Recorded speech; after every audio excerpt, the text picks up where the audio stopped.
Halo semuanya, selamat datang di STEMIK Pelita Nusantara, kampus teknologi keren di jantung kota Medan.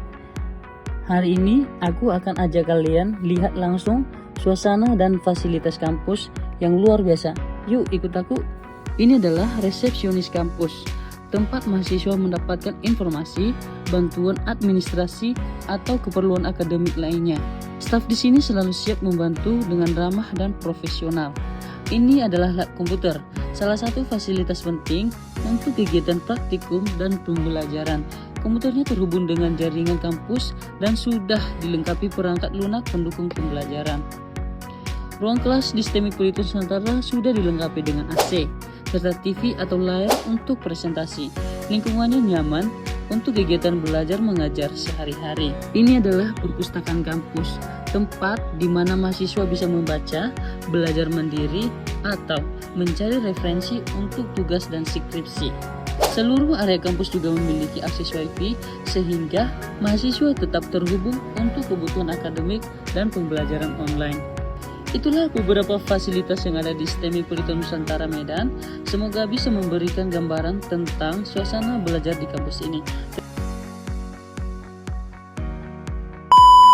She like a song played again and again. That girl, like something off a poster. That girl is a damn they say. That girl is a gun to my holster. And she's running through my mind all day. Hey, Shawty's like a melody in my head that I can't keep out. Got me singing like na na na na every day. It's like my iPod's like a replay. Halo guys, perkenalkan saya Wanaman Lase, Prodi Teknik Informatika, mahasiswa dari STEMIK Pelita Nusantara. Pada kesempatan ini, kami ingin menjelaskan cara kerja aplikasi yang telah kami buat dengan judul aplikasi inventory bahan baku menggunakan metode Agile. Saya lebih berperan pada bagian back-end aplikasi. Pengembangan aplikasi ini kami lakukan bersama tim kami. Hai, saya Sombing. Pada tim kami, saya lebih berfokus pada bagian front-end, yaitu pada bagian tampilan yang berhubungan langsung dengan pengguna. Hai, saya Arif Bagiawa. Di tim ini, saya akan bertanggung jawab menyusun jurnal, mulai dari proses kerja tim, metode, hingga hasil akhir dari aplikasi kami. Hai, perkenalkan nama saya Talija Misalawa. Di tim ini saya bertanggung jawab dalam penyusunan laporan, mulai dari menjelaskan proses kerja tim, metode yang digunakan, hingga hasil akhir aplikasi. Halo semuanya, hari ini kami akan mempresentasikan bagaimana metode Agile diterapkan dalam pengembangan sistem inventory bahan baku di Laninas Coffee dan Kitchen. Latar belakang. Jadi, masalah utamanya adalah pengelolaan bahan baku di Laninas masih belum efisien. Untuk itu, dibutuhkan sistem berbasis web. Nah, metode Agile dipilih karena lebih fleksibel dan cepat dalam menyesuaikan kebutuhan bisnis. Tujuan aplikasi. Tujuan dari aplikasi ini cukup jelas. Kita ingin meningkatkan efisiensi, akurasi pencatatan, dan membantu perencanaan stok agar tidak ada pemborosan. Sistem juga memberi notifikasi saat stok mulai menipis. Baik teman-teman, pada kesempatan ini saya akan menjelaskan cara kerja dari aplikasi yang telah kami kembangkan. Pada saat kita membuka website Inventaris Laninas Coffee and Kitchen, yang pertama kali kita temui yaitu halaman login. Harus lakukan login terlebih dahulu sebelum mengakses halaman manajemen sistem. Login dilakukan dengan memasukkan username dan password yang telah terdaftar. Jika login berhasil, admin akan diarahkan ke dashboard utama. Pada menu utama ini ada menu di bagian header yang bisa diakses. Yang pertama itu menu master, menu transaksi, dan laporan. Pada menu master ini, yang pertama kali kita harus menginputkan kategori bahan baku. Yang kedua, merek bahan baku. Yang ketiga, bahannya, nama bahannya. Yang keempat itu kita bisa menambahkan pengguna di dalam Inventaris Laninas Coffee and Kitchen. Yang pertama kali kita masukkan itu kategori itu yaitu bahan kering.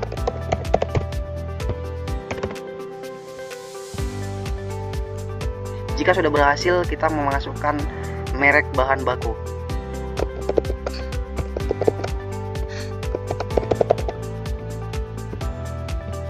Lalu jika sudah berhasil, kita memasukkan nama bahan-bahan baku.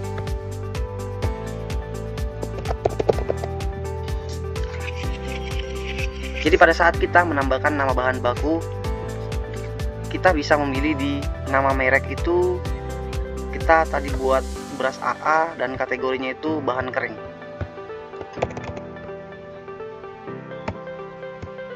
Selanjutnya, menu pengguna. Dalam menu pengguna, admin dapat mengelola data pengguna sistem, seperti staf dan manajer yang memiliki akses aplikasi. Setiap pengguna akan memiliki peran dan hak akses yang berbeda sesuai dengan tugasnya. Dengan adanya fitur ini, pengelolaan sistem menjadi lebih aman dan tertata, serta mencegah akses yang tidak berwenang terhadap data penting dalam aplikasi. Selanjutnya, di dalam menu transaksi ada dua menu, yaitu menu barang masuk dan barang keluar. Jika kita ingin menambahkan barang masuk, kita harus menginputkan tanggal dan nama barang. Selanjutnya kita tentuin berapa jumlah barang masuk. Jika sudah berhasil barang masuk diinputkan, selanjutnya kita masuk ke barang keluar. Pada saat kita menambahkan barang keluar, sama seperti barang masuk, kita menginputkan tanggal dan nama barang yang keluar dan jumlah barang yang keluar.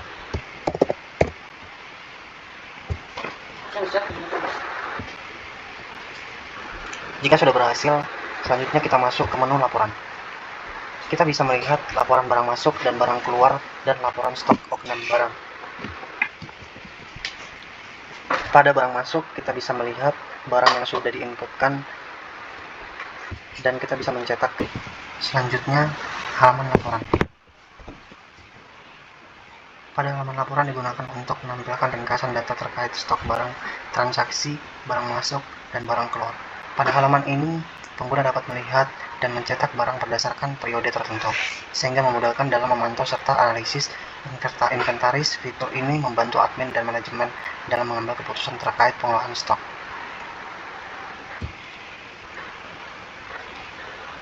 Pada laporan barang masuk, laporan menampilkan data mengenal semua barang yang diterima dalam sistem dalam rentang waktu tertentu.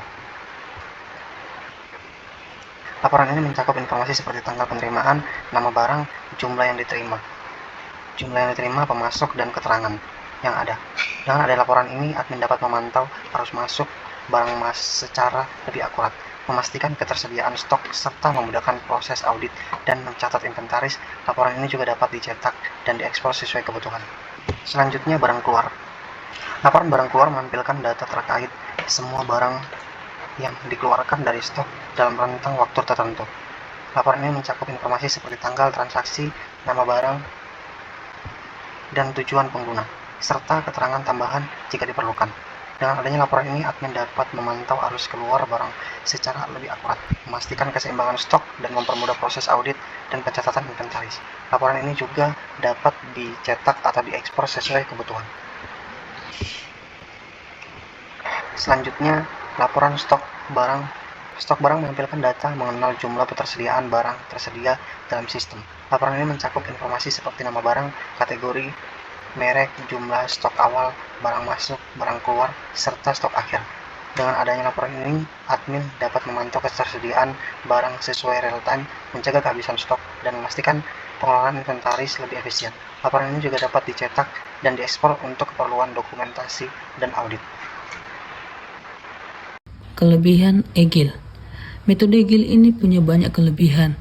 Misalnya, bisa langsung gunakan fitur meski belum semua selesai. Respon terhadap masukan pengguna cepat dan prosesnya lebih hemat waktu dan biaya. Metode Egil ini punya banyak kelebihan. Misalnya, bisa langsung gunakan fitur meski belum semua selesai. Respon terhadap masukan pengguna cepat dan prosesnya lebih hemat dan waktu dan biaya. Kelemahan Egil, tapi tentu ada tantangan juga, seperti butuh komunikasi rutin antara tim dan pengguna, serta perubahan kebutuhan yang bisa mempengaruhi prioritas. Secara keseluruhan, Egil membuat proses pengembangan sistem inventory ini jadi lebih efektif. Hasilnya, stok bisa lebih terkontrol, keputusan manajemen lebih akurat, dan pastinya mendukung pertumbuhan bisnis. Sekian presentasi dari kami. Terima kasih atas perhatiannya teman-teman semua.